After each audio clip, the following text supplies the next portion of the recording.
ফজরের নামাজের পরে মুসল্লিদের কাছে নিজের লিফলেট নিয়ে এভাবেই হাজির হতেন শরীফ ওসমান হাদী। মুখে অমায়িক হাসি আর চোখে ইনসাফ ভিত্তিক দেশ গড়ার স্বপ্ন নিয়ে দ্বারস্থ হতেন সবার কাছে। সঙ্গে থাকতেন কয়েকজন সহকর্মী। অজানা অচেনা কেউ কেউ জড়িয়ে ধরে হাতের মুঠোয় গুজিয়ে দিতেন টাকা। হাদীর কণ্ঠস্বর যেন হয়ে ওঠে ধর্ম, বর্ণ ও দলমত নির্বিশেষে সব শ্রেণী পেশার মানুষেরই কণ্ঠ।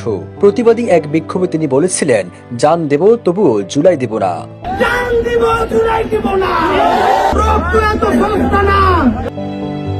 নিষিদ্ধ ঘোষিত দল আওয়ামী লীগের বিরুদ্ধে সোচ্চার ওসমান হাদী আন্তর্জাতিক অপরাধ ট্রাইব্যুনালে শেখ হাসিনার ফাঁসির রায়ের পর বলেছিলেন, এই রায় পুরো পৃথিবীর জন্য নজির স্থাপন করেছে। গত নভেম্বর মাসে ওসমান হাদী নিজের ফেসবুক পেজে পোস্ট করে দাবি করেন, দেশি বিদেশি অন্তত 30টি ফোন নম্বর থেকে তাকে ফোন এবং মেসেজ পাঠিয়ে হত্যার হুমকি দেওয়া হয়েছে। ওই পোস্টে তিনি আরো বলেন, জীবননাশের আশঙ্কা সত্ত্বেও তিনি ইনসাফের লড়াই থেকে পিছিয়ে যাবেন না।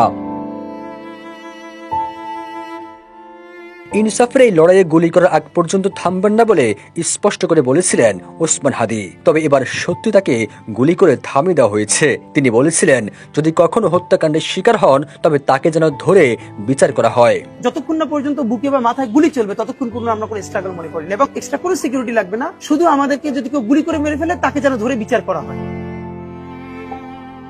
যেন হাদীর কথাগুলোই বাস্তবে রূপ নিল। কিন্তু প্রশ্ন উঠে, হাদীর হত্যাকারীরা কি সত্যি বিচারে মুখোমুখি হবে নাকি থেকে যাবে ধরাছোঁয়ার বাইরে?